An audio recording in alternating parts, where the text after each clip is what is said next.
사도행전은 원래 누가가 데오빌로라는 사람에게 보낸 글입니다. 그러나 실제로 이 사도행전은 하나님께서 우리 모두에게 보내신 편지인 것입니다. 즉, 인간들이 그렇게 오랫동안 절망할 수밖에 없었고 우리를 비참하게 만들었던 원인을 근본적으로 치료할 수 있는 성령이 우리에게 오셨고, 그 성령께서 우리 믿는 자들과 교회를 통해서 이렇게 놀라운 일을 행하고 있다는 것을 생생하게 보여주시는 하나님의 편지인 것입니다. 사도행전은 우리 믿는 자들과 교회를 하여금 하나님께서 우리를 얼마나 사랑하고 계시며, 그래서 우리에게 얼마나 많은 기대를 하고 계시고 지금도 얼마나 많은 능력을 주시고 계신지 보여주는 생생한 기록인 것입니다. 그래서 많은 분들이 말씀하시기를 우리 믿는 자나 교회가 사도행전으로 돌아가기만 하면 아무 문제될 것이 없다고 합니다. 사도행전에는 오순절에 처음으로 임하신 성령의 강림을 증거하고 있으며 또 핍박 가운데서 승리한 교회의 모습을 보여줍니다. 그리고 어떻게 복음이 언어와 인종이 다른 이방인들에게 증거되었으며 또한 전혀 기독교를 모르는 자들에게 어떻게 복음이 처음 변정되었는가를 생생하게 기록하고 있습니다. 이 책은 두 가지 차원에서 읽어 나가야 합니다. 일단 이 책은 당연히 초대교회의 이야기로 읽어야 합니다. 또한 누가는 우리가 이 책을 끝까지 예수님에 대한 책으로 읽기를 바라고 있습니다. 그런데 주요 인물인 예수님은 무대에 등장하지는 않습니다. 그러므로 우리가 이 책의 직접적으로 등장하는 인물이 되도록 읽어야 한다는 것입니다. 그러므로 이 책은 끝나지 않았다는 것입니다. 1장 1절에서 2절까지 말씀입니다. 데오빌로여, 내가 먼저 쓴 글에는 무릇 예수의 행하시며 가르치시기를 시작하신부터 그의 택하신 사도들에게 성령으로 명하시고 성천하신 날까지의 일을 기록하였노라. 누가는 두 권의 상당히 분량이 큰 책을 기록하였는데 하나는 누가복음이고 다른 하나가 바로 이 사도행전입니다. 그런데 이 두 권의 책 모두 데오빌로라고 하는 사람에게 보내는 형식으로 기록되었습니다. 물론 누가가 데오빌로라 하는 한 사람을 위하여 그 큰 두 개의 책을 저술했다고는 아무도 생각하지 않을 것입니다. 그런데 과연 데오빌로가 누구인가에 관해서는 별로 알려진 것이 없습니다. 그 당시에는 즉 유대 전쟁을 끝나고 난 뒤 공적인 책을 출판하려고 하면 총독부의 승인을 받아야 하는데 누가가 출판을 위해서 이 사도행전은 전혀 불건전한 사교나 비도덕적인 글이 아니고 하나님이 성령을 통하여 기록하게 한 글로서 전혀 로마 사회에 해가 되지 않는다는 승인을 데오빌로에게 받은 것이라고 주장하는 것이 가장 합당한 주장일 것입니다. 아무튼 누가는 누가복음이나 사도행전을 로마 사회 안에 있는 모든 사람들이 읽을 수 있도록 공적으로 인준을 받고 출판을 했던 것 같습니다. 다시 말하면 누가는 오늘날 지식인 독자라 할 만한 사람들을 겨냥했다는 것입니다. 누가는 이 책이 예수님이 계속해서 행하시고 가르치시는 일에 관한 기록이라는 것을 이야기하고 있습니다. 예수님의 신비로운 존재감이 이야기 전체를 맴돌고 있습니다.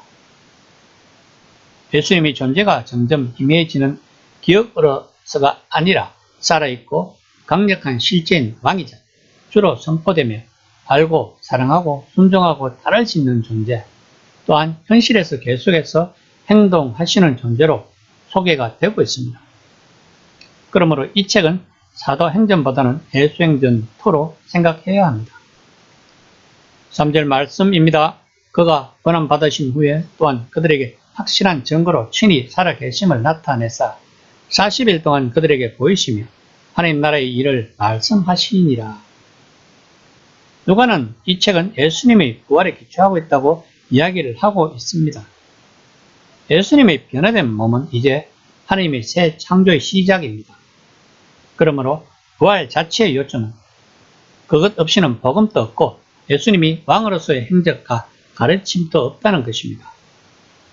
부활이 없다면 남는 것은 위대하지만 실패한 선생이자 자칭 메시아에 대한 슬프고도 찬란한 추억뿐이라는 것입니다.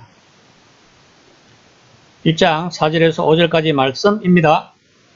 사도와 함께 모이사 그들에게 분부하여 이르시되 예루살렘을 떠나지 말고 내게서 들은 바 아버지께서 약속하신 것을 기다리라. 요한은 물로 세례를 베풀었으나 너희는 몇 날이 못되어 성령으로 세례를 받으리라 하셨느니라. 누가가 처음부터 강조하고 있는 것은 성령의 임재와 능력입니다. 예수님이 자신의 추종자들에게 앞으로 있을 일에 대해 말씀하심의 약속을 하십니다. 누가는 예수님이 하나님 나라의 사역의 시작을 그들에게 상기시켰다고 말하고 있는 것입니다.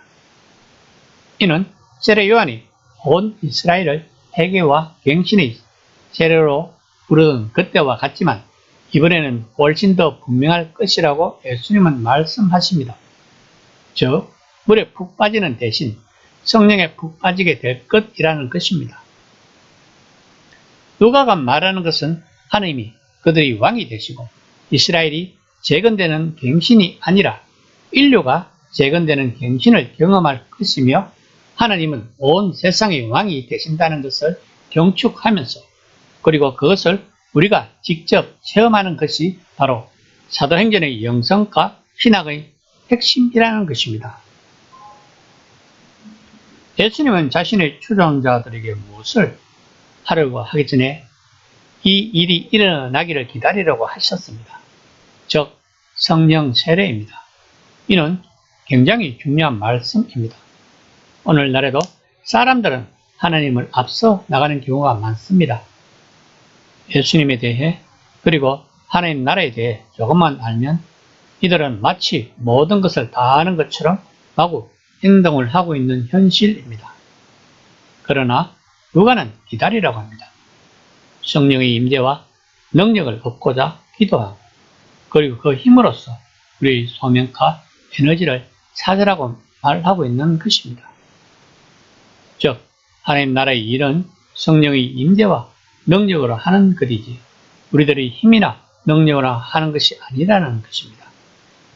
만일 우리들의 힘으로 한다면 이것은 우리들에게 영광을 돌리게 되는 것이라는 것을 알아야 합니다. 즉 하나님과 함께 하지 않는 모든 일들은 우리들의 의를 위하여 하는 것이라는 것을 명심해야 한다는 것입니다. 이 시간 나는 성령을 의지하여 하나님 나라의 백성으로서의 삶을 살고 있는지 아니면 나의 의지와 능력으로서 하나님의 말씀을 지키고자 노력하는지를 한번 생각해 보는 시간이 되었으면 합니다.